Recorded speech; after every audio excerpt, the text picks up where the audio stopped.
Shop खोलते ही note बरसेंगे, customer दरवाजा तोड़ के अंदर आएंगे, मैं बोलूंगी रुको रुको रुको, सबको मिलेगा। 1 साल पहले मैंने यही सोचा था शॉप खोलते वक्त, बट ऐसा हुआ नहीं। कस्टमर तो आए नहीं, बिजली का बिल जरूर आने लग गया।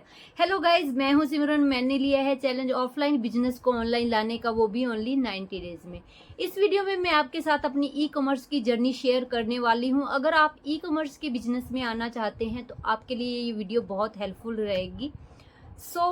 आगे की जर्नी में बढ़ने से पहले मैंने स्टार्टिंग में आपको बता दिया कि मैं इस बिजनेस में क्यों आई, क्योंकि मैं जितना इन्वेस्ट कर चुकी थी उतना मुझे रिटर्न नहीं मिला और मैं 2 तरीके से इस जर्नी में आगे बढ़ सकती थी। पहला था विद जीएसटी और दूसरा था विदाउट जीएसटी। विदाउट जीएसटी के बारे में मैं बाद में बात करूंगी। मैं वो एक्सपीरियंस कर चुकी हूँ मीशो पे। नेक्स्ट वीडियो में, वीडियो बहुत लंबी हो जाएगी, इस वीडियो में बात करूंगी। तो मेरे पास एक ही ऑप्शन बचा था, विद जीएसटी। तो विद जीएसटी के साथ मैंने प्रोसेस करने का सोचा, डिसीजन ले लिया, बहुत सर्च किया कि कैसे जीएसटी मिलेगा। मुझे पता चला कि जीएसटी 2 तरीके से ले सकते हैं, एक सीए के थ्रू और एक खुद। तो मैंने सीए के बारे में सीए देखे, सर्च किया कि जयपुर में कौन कौन से सीए से मैं ले सकती हूँ। तो किसी ने 1200 मांगा, किसी ने 1500। तो मैंने सोचा कि मैं क्यों ना इतने पैसे बचा लूँ, जो कि मैंने गलत सोचा और मैंने जीएसटी अप्लाई कर दिया। तो मैंने जीएसटी अप्लाई तो कर दिया, वो मेरी किस्मत अच्छी थी कि मेरा जीएसटी मैंने 19 अगस्त को अप्लाई किया और 20 अगस्त को मेरे हाथ में था जीएसटी। लोग बिलीव नहीं करते, सच में ऐसा हुआ, मैं क्यों झूठ बोलूँगी। एक दिन में मेरा जीएसटी मेरे हाथ में था। उसका रीज़न शायद ये था कि मैं अपना पहले जो था बिजनेस का रजिस्ट्रेशन मेरी शॉप का करवाया हुआ था मैंने, वो संस्थादार के नाम से। और दूसरा, ये प्रॉपर्टी जिस पे मैंने मतलब मेरी शॉप खोल रखी है वो मेरे नाम ही थी, बिजली बिल भी मेरे नाम था और जीएसटी भी मेरे नाम ही मैं ले रही थी। और इसलिए शायद मुझे इजीली मिल गया एक दिन में, और मेरी खुशी का ठिकाना नहीं रहा कि मुझे जीएसटी मिल गया।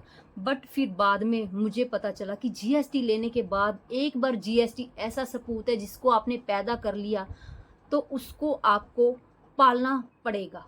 और पालने का जो प्रोसेस है वो बहुत लंबा है और बहुत मुश्किल है, वो खुद आप पाल नहीं सकते, आपको उसके लिए सीए का सहारा लेना पड़ेगा। पाल सकते हो पर आप इतने काम साथ में नहीं कर सकते हो। आप मतलब प्रोडक्ट सोर्सिंग, फोटोशूट और लिस्टिंग, पता नहीं क्या क्या काम होते हैं। मुश्किल काम तो प्रोडक्ट सोर्सिंग का है, और पैकेजिंग करना, सारे काम आप करने लगोगे तो फिर आपका फोकस अपने काम पे नहीं रह जाएगा। तो इसलिए मैंने वो जो आगे का काम था वो सीए को सौंप दिया, खुद जीएसटी ओनली अप्लाई किया। इसकी कोई फीस नहीं होती और आप बहुत सारी वीडियो देख सकते हो, पर मेरे जैसी गलती मत करना, आप खुद अप्लाई मत करना। कई बार रिजेक्ट हो जाता है, फिर वो बहुत मिलना मुश्किल हो जाता है। आप सीए के थ्रू ही अप्लाई करना, क्योंकि मैंने तो ये गलती कर ली, बट वो मेरी किस्मत अच्छी थी।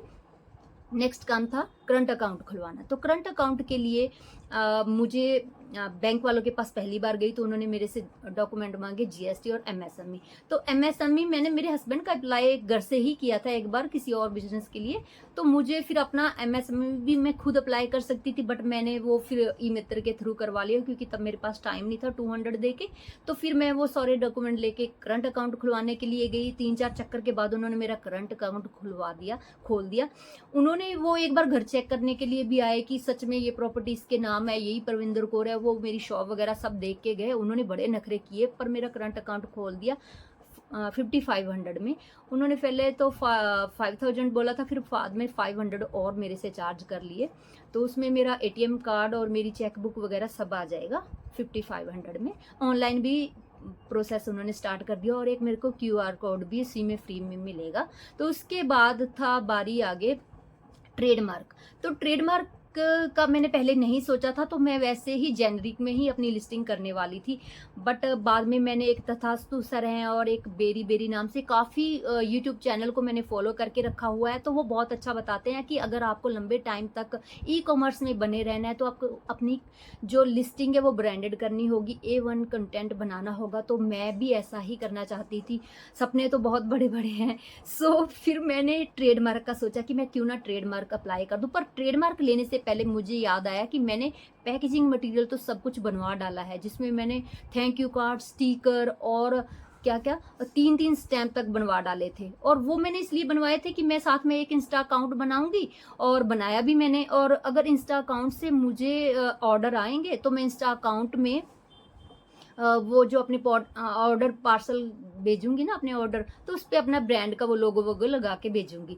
तो पर वो मेरे जो था मैंने सिम साज स्टोर नाम से बनाया था। तो सिमरन मेरा नाम है, तो सिम इसलिए और साज सजावट, तो सिम साज स्टोर नाम से मैंने जीएसटी लिया था, उसी नाम से मैंने मेरा इंस्टा अकाउंट बना लिया। बट ट्रेडमार्क जब मैंने लेना था तो मैं सीए के पास मुझे उन्होंने बोला कि आप ट्रेडमार्क नहीं ले सकते, मत लो, सिम साज स्टोर नाम से मत लो, क्योंकि ये चैट जीपीटी ने बताया कि ये नैरो हो जाएगा, तो आपको थोड़ा ब्रॉड रखना चाहिए। तो ब्रॉड के लिए फिर आपको सिम साज उन्होंने मुझे सजेस्ट किया, चैट जीपीटी ने, और उन्होंने भी ये तो देखो उन्होंने तो ज़्यादा नहीं बोला, बट चैट जीपीटी ने बार बार मैंने कई तरीके से पूछा, उन्होंने बोला आप ओनली सिम साज रखो, नहीं तो कोई फिर सिम साज स्टोर लोगे आप तो सिम साज नाम से कोई और ले लेगा। तो इसलिए मुझे अपने ब्रांड का प्रोटेक्शन करना था, इसलिए मैंने ओनली सिम साज नाम से लिया, SIMSAAZ। तो वो मेरे 3 स्टैम्प थी, थैंक यू कार्ड, स्टिकर, वो सब बेकार गए। थैंक यू कार्ड तो बेकार नहीं गए, बट स्टिकर भी चलो बेकार नहीं गए, वो भी स्टिकर भी मैं लगा सकती हूँ, क्योंकि मैंने अमेजोन स्टोर का नाम सिमसाज स्टोर नाम से ही बनाया है।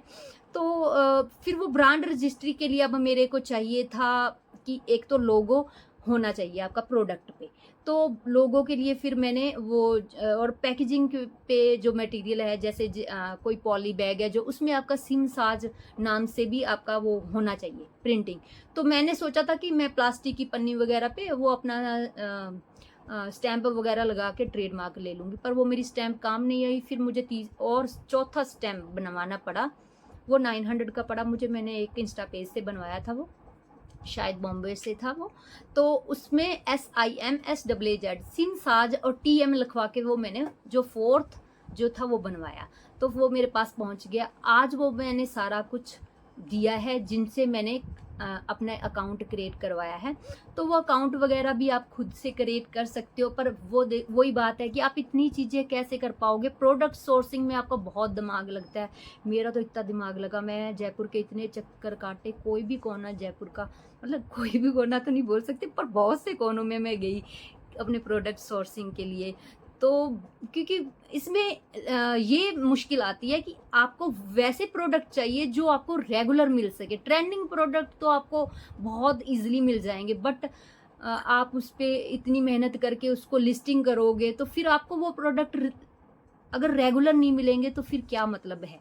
तो आपको रेगुलर प्रोडक्ट लिस्टिंग करने पड़ेंगे, और रेगुलर प्रोडक्ट मिलना बहुत मुश्किल बात हो जाती है। वो आपको खुद से मैन्युफैक्चरिंग करवाने पड़ते हैं, और या 1 साल मिल जाते हैं। तो 1 साल तो चलो बहुत लंबा होता है, पर बहुत से ने बोला कि आपको 1 साल भी नहीं मिलेंगे, आप इस बार मिल जाएंगे, नेक्स्ट टाइम आपको शायद मिले नहीं मिले। तो इसलिए मुझे मुश्किल था कि अब कैसे प्रोडक्ट ढूंढूं जो मुझे एक लंबा टाइम मिल सके।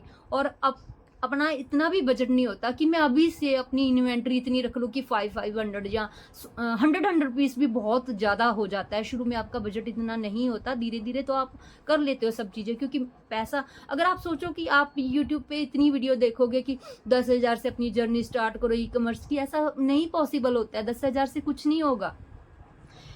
अगर तो आप अच्छे से करना चाहते हो, जेनरिक में भी करोगे तो भी 10,000 से कुछ नहीं होगा, मतलब अमेजोन और फ्लिपकार्ट पे। तो जीएसटी भी लोगे, करंट अकाउंट भी खुलवाओगे। तो करंट अकाउंट की भी एक और बात बताती हूँ कि लोग बोलते हैं कि सेविंग अकाउंट के साथ आप जा सकते हो, बट सेविंग अकाउंट के साथ आपको नहीं जाना चाहिए, आपको करंट अकाउंट ही खुलवाना चाहिए। ये भी मैं बता रही हूँ कि यूट्यूब पे जितनी उनकी वीडियो देखी, और मुझे खुद को ऐसा नहीं होता कि आप किसी की वीडियो देख लो और आप अंधाधुंध उसको फॉलो कर लो। आप खुद भी उसमें दिमाग लगाओ कि सच में कि अगर आपके जैसे सेविंग अकाउंट से आप करोगे तो आप कितना लंबा टाइम चलोगे, उसमें आपकी कितनी एंट्रीज होती हैं। आप मतलब कि अब मेरी तो शॉप है, मैं उसमें शॉप की 5-5 10-10 रुपए की एंट्री भी लेती हूँ। तो वो सेविंग अकाउंट के साथ जाना मुझे सही नहीं लगा, तो इसलिए मैंने करंट अकाउंट खुलवाना पड़ा मुझे। तो आज मैंने वो सारा मेरे वो दिया है जिन उनको, तो वो भी मैंने उनसे बात करी है, उन्होंने मेरे 1 महीने के लिए वो मेरा अकाउंट मैनेज करेंगे। तो उसके बाद मैं खुद ही मैनेज करूँगी। मुझे ऐसा लगता है कि जितनी बढ़िया सीख कर मैं अपनी प्रोडक्ट की लिस्टिंग कर पाऊंगी, शायद वो जिनको मैंने दिया वो नहीं मेरी कर पाएंगे। और तो कोई भले कर दें, बट मैं अपने प्रोडक्ट को अच्छे से जानती हूँ, उसकी क्या क्वालिटीज़ हैं और क्या नहीं, तो मैं उसको बहुत अच्छे से लिस्ट कर पाऊंगी। और एक बार तो मैंने दे दिया, आज मेरी वो ब्रांड रजिस्ट्री के लिए अप्लाई करेंगे। तो वो भी ब्रांड रजिस्ट्री के लिए आपके पास ऑप्शन होता है कि आप अगर आपके पास एप्लीकेशन आईडी है तो आप उसके साथ जा सकते हो, पेंडिंग में है कोई बात नहीं, तो आप उसके साथ आपको शायद ब्रांड रजिस्ट्री आपकी हो जाती है और एक ब्रांड अप्रूवल, दोनों में डिफरेंस है ब्रांड रजिस्ट्री और ब्रांड अप्रूवल में।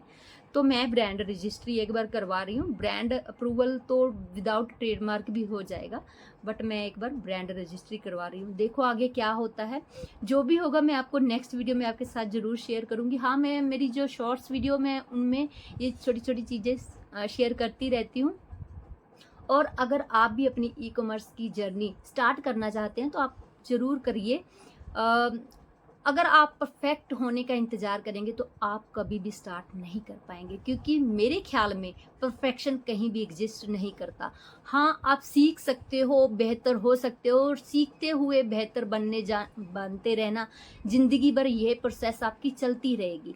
सीखते जाओ और बेहतर होते जाओ, और फिर आप अगर वो बेहतर होने का इंतज़ार करोगे तो कभी शुरू नहीं कर पाओगे।